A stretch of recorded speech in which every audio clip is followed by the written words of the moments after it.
好，你准备好就可以开始。 Good afternoon, professors and my classmates. My name is Alice, and my advising professor is施芮宜. Today, the topic I want to share with you is evaluation of the implementation of a low-emission zone in Lisbon. The reason I'm so passionate about this topic has to do with friendly environment, which can make better air quality to reduce global warming. Summary: the city of Lisbon, like many others in EU regions, introduced a low-emission zone as a tool for improving air quality in its city center. This kind of emission reduction schemes is always controversial, since it might lead to significant changes in daily behaviors of its inhabitants. In order to evaluate the effects of the measure, the estimation of the impact of the introduction of low-emission zone was performed. This is Portugal, and here is Lisbon. Real traffic counting and the characterization combined with corona-based emission inventory methodology allow to estimate the impact of 3 different scenarios applied to the business as usual condition, ranging from no circulation from non-compliant vehicles to aggressive fleet renewal. The result highlights the high percentage of atmospheric emissions of PM10 and NOx that might result from certain fleet like taxis or buses. We can learn from data that Lisbon's LEZ is therefore much more efficient in reducing PM10 emissions compared to NOx. PM10 and NOx are very important air pollution index. Major reductions in PM10 and NOx emissions are to be expected with a moderate intervention in taxi fleets in Lisbon, while for passenger cars the impact is limited.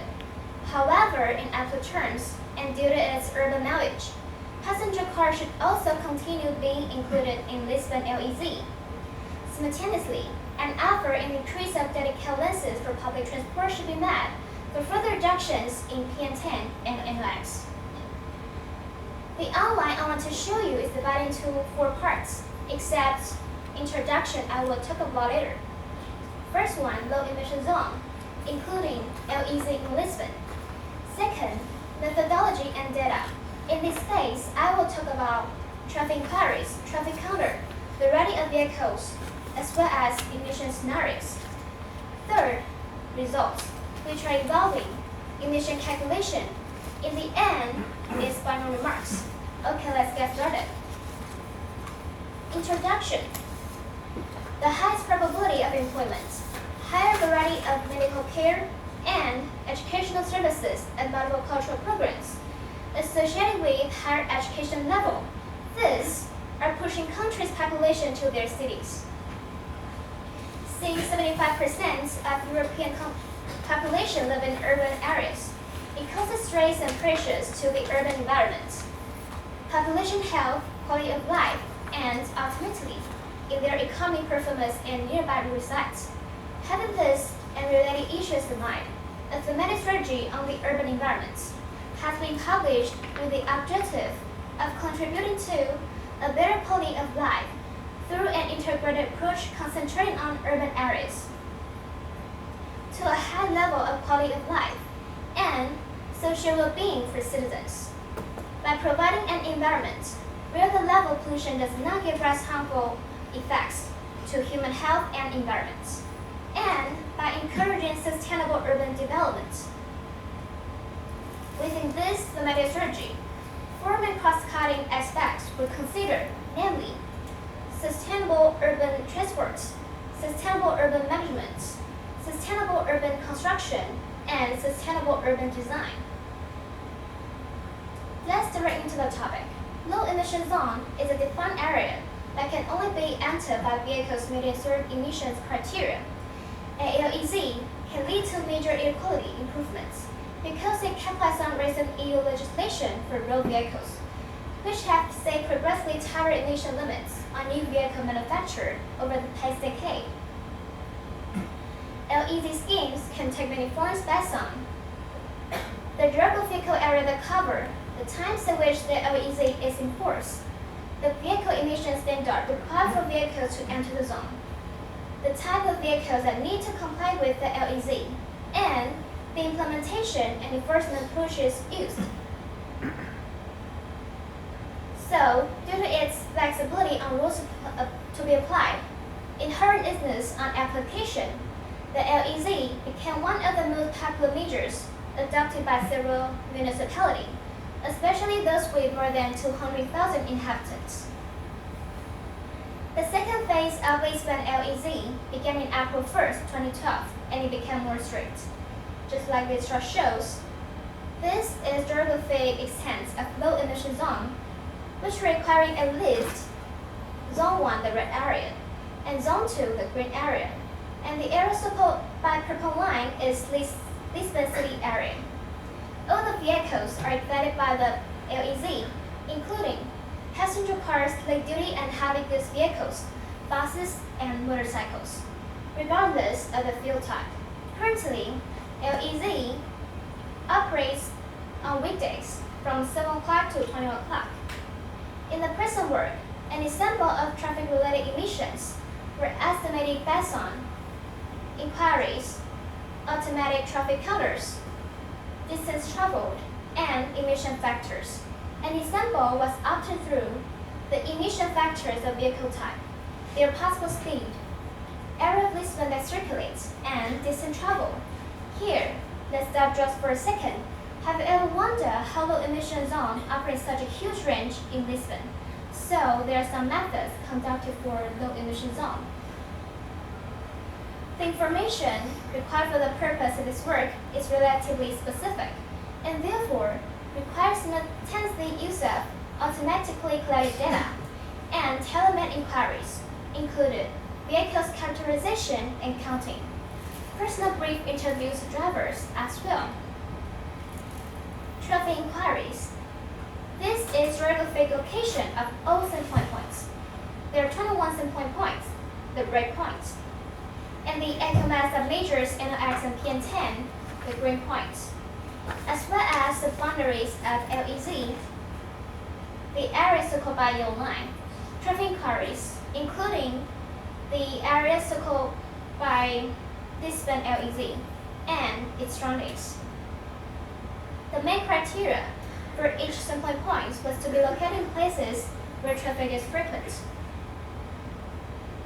Data were consisting of vehicle counting, determination of a vehicle age through license plate identification, and surveys for drivers to estimate the average distance traveled per vehicle. Traffic counters. For the definition of emission scenarios, it is essential to gather information about the number of road vehicles circulating within the city of Lisbon.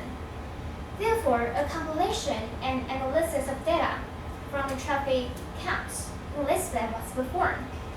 The data was collected and provided by the municipality of Lisbon through the virtual system. The virtual system is an automatic monitoring system of traffic flow with instantaneous traffic values. As shown in this graph, the area circled by the red area included central area, eastern area, and western area. The high amount of data associated with traffic counts. The analysis was performed for a set of monitors considered representative of 3 zones of the city. After calculating the hourly averages of traffic values on each monitoring counter, it was possible to estimate the average daily traffic in circulation in each of the 3 zones in both ways, divided into working days and weekends. It was observed that there are marked differences between zones. The western area showed the highest values of the average daily traffic, almost the double of the ADT of the eastern area, as well as between working days and weekends. Now let's talk about light-duty vehicles. All the emission factors were estimated assume that vehicles are circulating time enough to be considered as hot emissions. Taxi fleets, passenger cars, and light-duty vehicles are considered diesel fuel. The results of the inquiries were grouped based on the region of the town where they were made, such as eastern area, central area, western area. Speed distribution were plotted accordingly to the profile shown in this graph.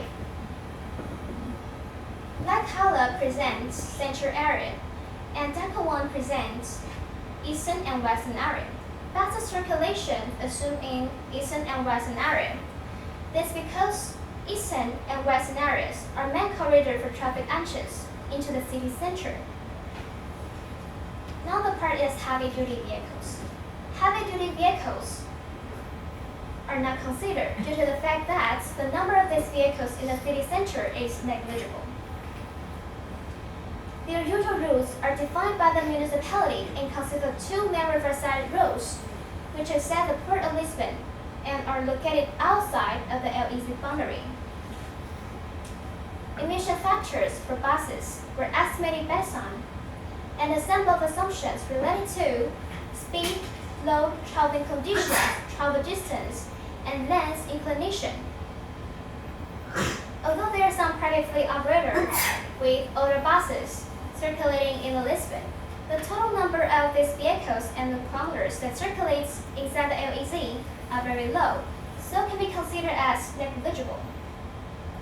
For the calculation of the impacts of the LEZ in terms of emission reductions, 3 different scenarios were adopted. In trying to simulate different behaviors on the part of drivers whose vehicles being older standard, who no longer access Lisbon LEZ. First one, scenario 1. The owner of older vehicles simply stop driving in the LEZ, opting for alternative means of travel rerouting or use of public transport. And the most recent vehicles simply just continue to circulate normally. Second one, scenario 2. The owner of older vehicles adapt to the LEZ by replacing their vehicles, but not all of them being new. Third one, scenario 3. The owner of older vehicles adapt to the LEZ by replacing their vehicles with the most recent models.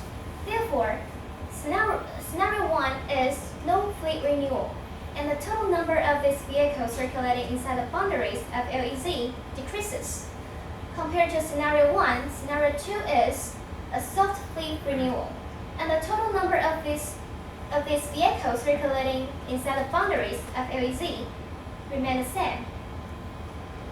Scenario 3 is an aggressive fleet renewal, and the total number of vehicles circulating inside the boundaries of LEZ remain the same, with vehicles totally replaced by the most recent models. So, the results are as follows. No renewal sought, aggressive. Then we'll go and look at the results of calculation and the final effect. Traffic inquiries and traffic counts. There are 3 charts showing that vehicle distribution has similar patterns in different areas, where passenger car presents 69% and 76%, whereas compared to passenger car, others are less or equal to 20% of all the vehicles. Emission calculations.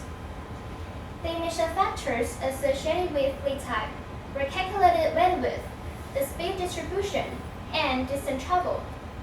Total emissions of PM10 and NOx were subsequently calculated, and based on the total number of each vehicle type, there is a premise that buses present the same values for all the scenarios because the current fleet of the public operator is already complying with the LEZ restrictions, and therefore no emission reductions are expected. Therefore, and in spite of low share of buses and taxis among the total number of vehicles registered during the phase of inquiry, the taxi fleet emits 11.7 tons per year of PM10, and buses are responsible for 560 tons per year of NOx, with the highest share of NOx and PM10 of total emission, respectively. There are 4 bar charts present corresponding PM10 emission reductions associated with each scenario. Scenario 1, Scenario 2, and Scenario 3, and others are the same, and grouped based on passenger cars, light-duty vehicles, motorcycles, and taxis, and based on minimum, median, maximum distance traveled, except taxis. PM10 are greater in scenario 1, which was expected. Since this scenario implies a reduction of the total number of vehicles in the LEZ, and the estimated reduction in scenario 2 gives more modest result, although probably more realistic, since a significant share of commuters won't be able to afford a new vehicle or switch to alternative means of travel. Scenario 3 shows similar percentage to scenario 1, except motorcycles. In terms of NOx emission reductions, there is a large differential between scenario 1 and the other two scenarios, with reductions up to 5 times higher, depending on fleet type. This can be explained by the fact that the effective reductions in NOx associated with the most recent vehicles are not as significant as expected by the vehicle manufacturers and the European Commission. Scenario 2 shows extremely low reductions in NOx, with the values of less than 1% in the case of passenger cars and light-duty vehicles. The total reductions of PM10 and NOx emissions associated with each scenario is shown in this bar charts. Median PM10 emission reductions vary between 25% in scenario 2 and 34% in scenario 1 respectively. In terms of NOx, the emission reductions vary between 1% in scenario 2 and less than 10% in scenario 1 respectively. So it is clear that the Lisbon LEZ is much more efficient in reducing PM10 emissions compared to NOx. After assessing 3 different scenarios,